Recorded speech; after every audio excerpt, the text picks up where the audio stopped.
Hello, this is a brief introduction to the DRMS WebLink Image Documents repository. We'll start with where to find DRMS documents. On the DRMS website, which is drms.colorado.gov, there's a quick link to DRMS WebLink Laserfiche. Clicking on that brings up the search engine. Before we get started, I'll also be referring to the Laserfiche WebLink user guide, and this document is also on the DRMS website. Finding that on the DRMS website, open our website, go to Data Search, click on Image Document Data, and scroll down and click on the Laserfiche WebLink user guide.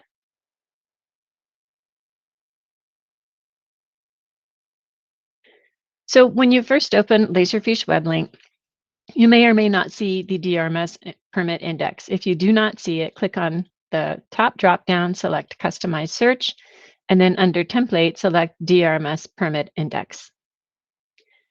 So the left side navigation are metadata fields, and then the main screen are your return fields. To search for a permit, put in the permit number, hit search, and you'll find all documents for that particular permit. So I'll go over the metadata fields first to give you an idea of what these fields mean and how to use them.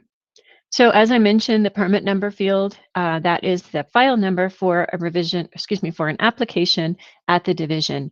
M, the first letter of the permit, in this case denotes that it is a minerals permit. There are also C for coal, X for coal exploration, or P for prospecting.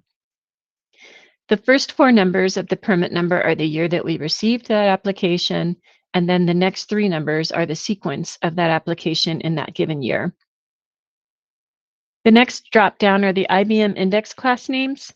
The application correspondence is primarily used for coal permits. That's all of the correspondence that happened between the division and the permittee or the applicant during the application process. Bonding contains all documents pertaining to the financial warranty for that permit. Most of the documents, if not all of the documents in this particular class, are confidential. Enforcement includes all actions that were taken by the division against a particular permit. So any violations, cease and desist orders, all of those types of documents would be found in enforcement. General documents is kind of a catch-all. It's anything that doesn't fit into any of the other IBM index classes.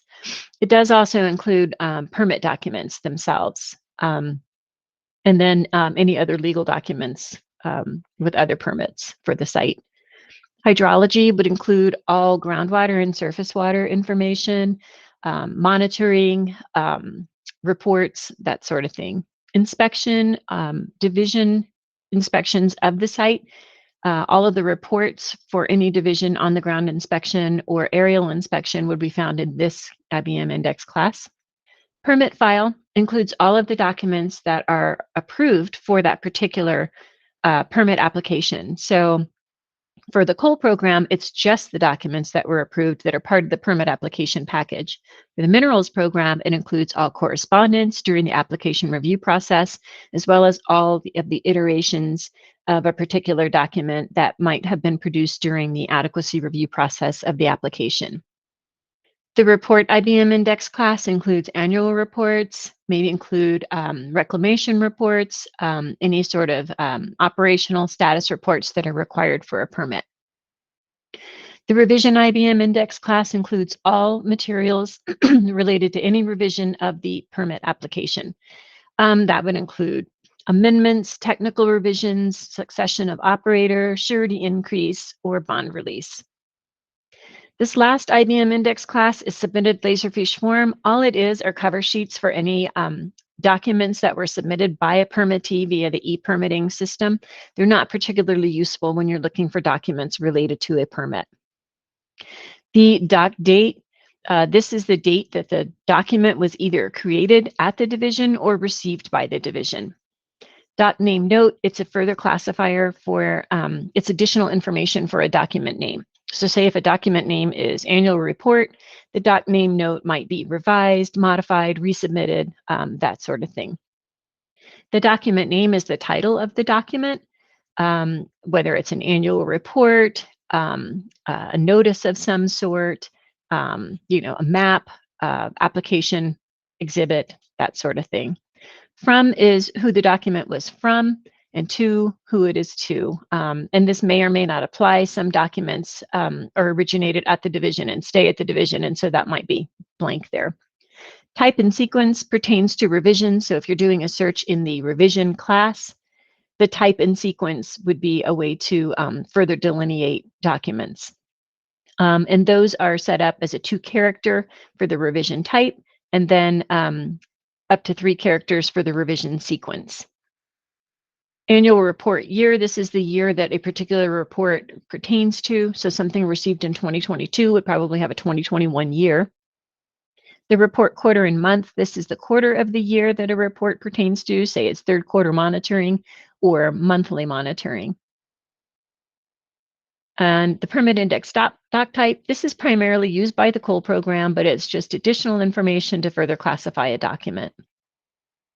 The section exhibit name, also used primarily by the COL program, and this is the name of the location in an approved permit application package. For instance, it might be Volume 3, Section 4.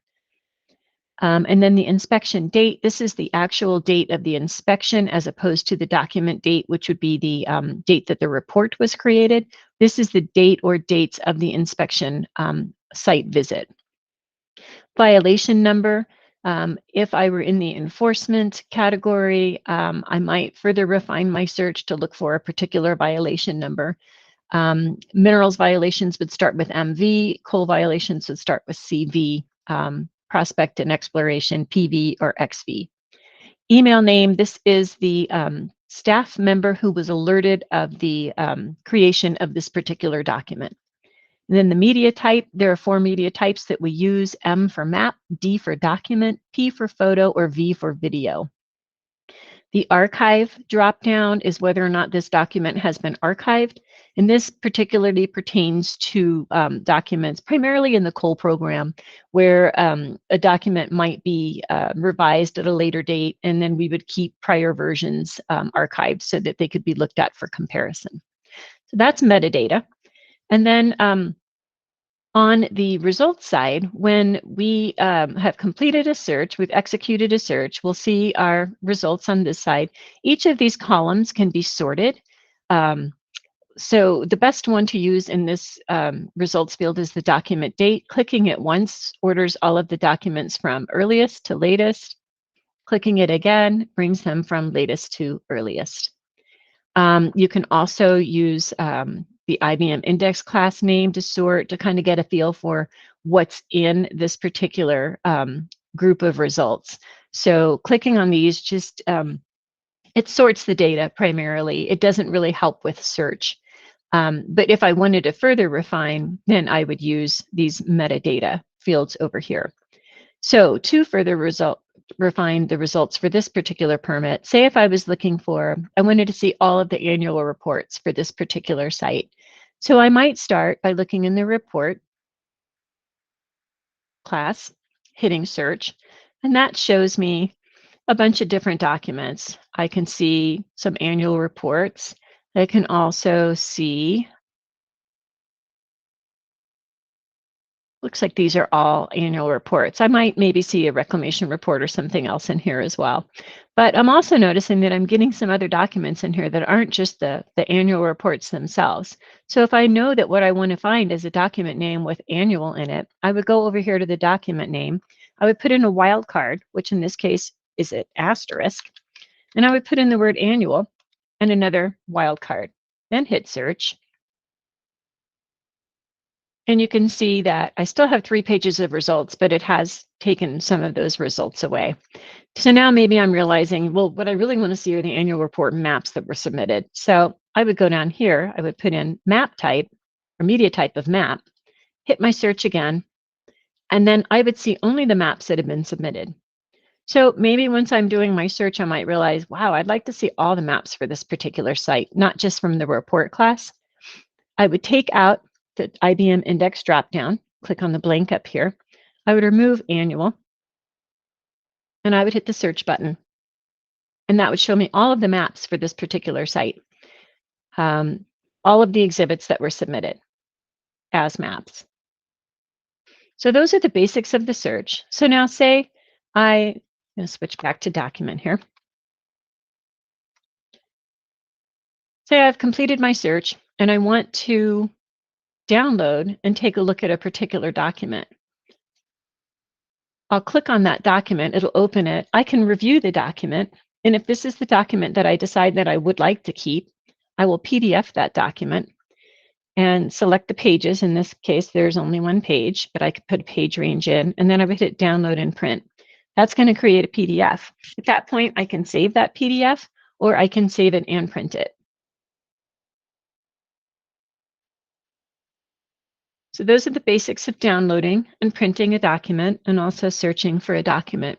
This is a very brief overview. I would suggest that you take a look at the user guide, because it goes over all of the information I've just given in greater detail. It explains more about how to do a wildcard search, what documents might be found in which index class name. And once you've decided to search through a particular IBM index class, some search tips on getting the exact document that you're looking for. It also includes an explanation of revision types, what types of documents pertain to which types of permits. Like if you're looking for something that's particular to the minerals permit file, this type of information would be in that permit file. So it gives an overview of what's in each index class. And then also this gives information on some of the abbreviations that we use, and how to enter that information to find a document. Hopefully that gives you a pretty good idea of where to find things. If you do have problems finding documents, feel free to contact the division at DRMS_info@state.co.us, or just go to our website and click on the Contact Us information down below. Thanks. Have a great day.